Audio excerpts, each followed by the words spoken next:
Hello everyone and welcome to my channel. My name is Kalika and you're going to be a craftier person after watching this video. University compliance.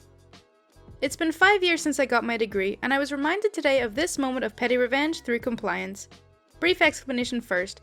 In my country, university students used to have a student handbook where professors recorded course attendance and exam results. My university switched to a digital system shortly after I started, so I was in one of the last years to be issued a physical booklet. I used my booklet for the first year. Then there was a transition period where professors would record exam results in both the booklet and the online portal. And eventually, in my final years, they moved to digital only and we were told the booklet was no longer needed. Now the story.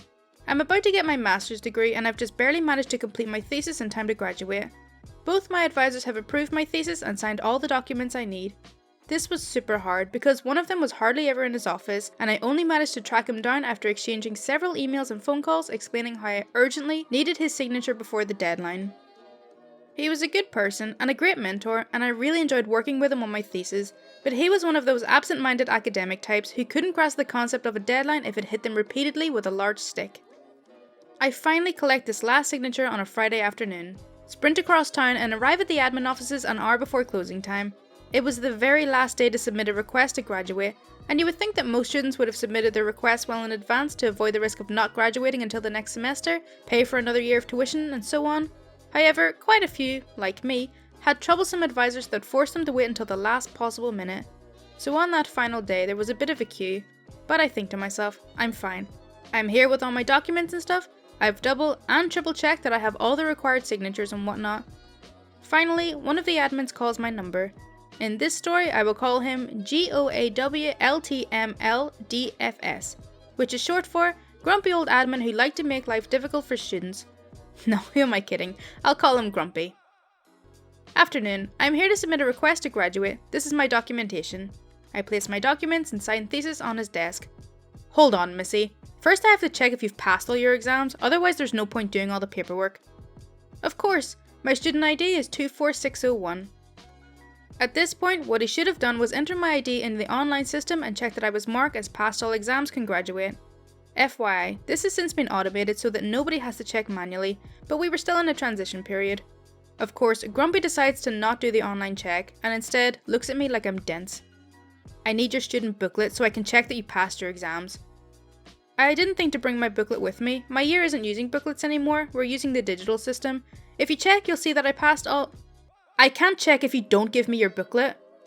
But even if I gave you my booklet, it doesn't have all my exams, because my exams from last year were recorded online only. Then afterwards I'll check your online booklet. Good, so can you check online now? You're not listening to me. First you give me your booklet, I check your booklet, then if it doesn't have all your exams, I check online.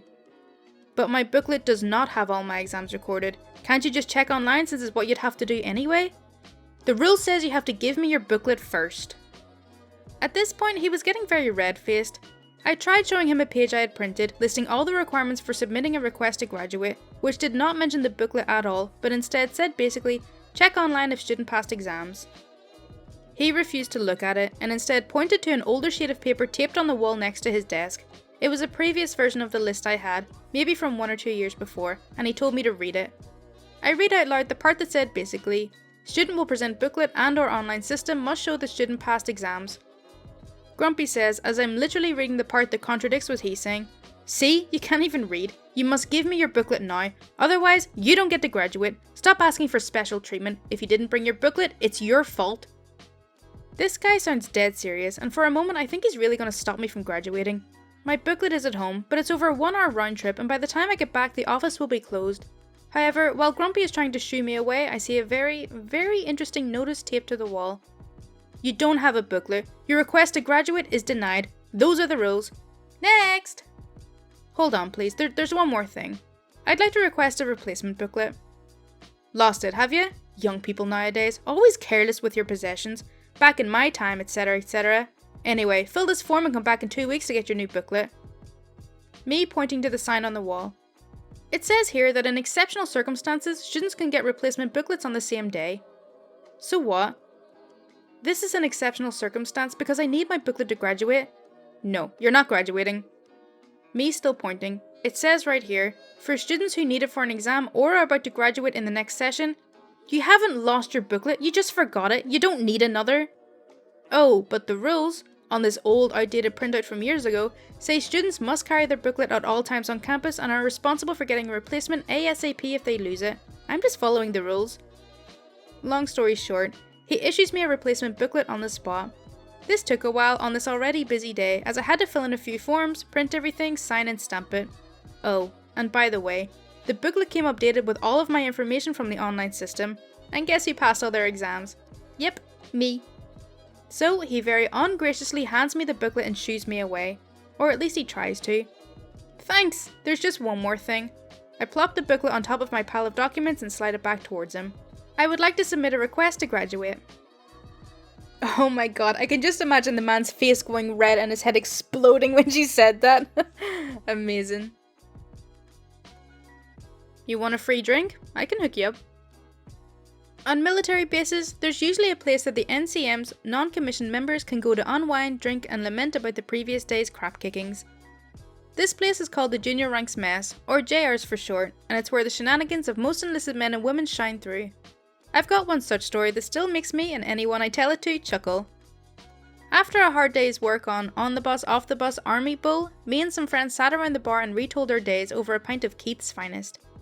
Sometime after my first class, a guy came up to us and started begging us to hook him up with a drink. His exact words were, "Can someone get this thirsty private a tall drink?" He kept asking people around the bar the exact question, in different ways, but always using the word drink. Eventually, the barista noted the private annoying her patrons with his begging and ushered him over. She asked if he'd like a drink on the house, as they've recently got a bulk shipment in, and management didn't care how she got rid of it. His eyes lit up like a kid on Christmas morning and eagerly accepted the offer. The coy barista smirked, said she'd be just a minute, and walked into the back. As she got him his drink, he gloated about how it's done, and everyone who witnessed it cursed his luck. When the barista came back, all of that changed. She plunked down, in front of the begging private, a tall pint glass of the finest liquid known to mankind. Water. She said with the largest grin I've ever seen anyone sport, "On the house, I know you boys work hard in the heat all day, and I don't want you getting dehydrated, so I got you a big glass." She sealed it with a wink, and at that moment, the bar erupted with drunken laughter. The private turned beet red before doing a 180 rotation and promptly exiting JR's. Haven't seen him back in since. Very nicely done. Although, to regain some class, he could have accepted the drink and then left her a tip. But that defeats the point of being a cheap scrounger, I suppose. You're grounded from reading. As a child, it was commonplace for my room to be empty and my door to be confiscated when I was in trouble. Abusive home, but won't go into that here. I generally kept a few books in my box spring as I loved reading and I could lose all my stuff for any reason if my bio mum was in a bad mood. This story takes place around the age of 10. One weekend was particularly bad. I was grounded because two of the younger siblings were fighting and one went and tattled on the other while she didn't want to be disturbed. She stripped my room, took my door and locked herself in her bedroom. I figured I wouldn't see her until the next day as per usual when she locks herself away, so I grab a book and settle into my bed to read for a bit. Sometime later, I wake up to her screaming at me about not being allowed to read anything while being grounded, and if she so much as catches me reading the cereal box, I will regret ever learning how to read. She grabs my book, and my arm, and drags me to the living room where I'm instructed not to get up off the couch. The next day is Sunday, and I'm allowed off the couch to get ready for church. We make it to church, and I'm escorted to Sunday school. Because I don't mind reading and I'm fairly good at it, I'm generally asked to read from the Bible. OP, please read this passage. Me being an absolute jerk. Teacher, I can't. I'm grounded from reading. My mum said I'd regret learning how to read if I read anything while being grounded. Now, OP, that's not what she meant. I'm not reading. Fast forward to me sitting in the children's pastor's office, waiting for my parents for disobedience. My teacher relays the entire incident, and my mother's face changes to red.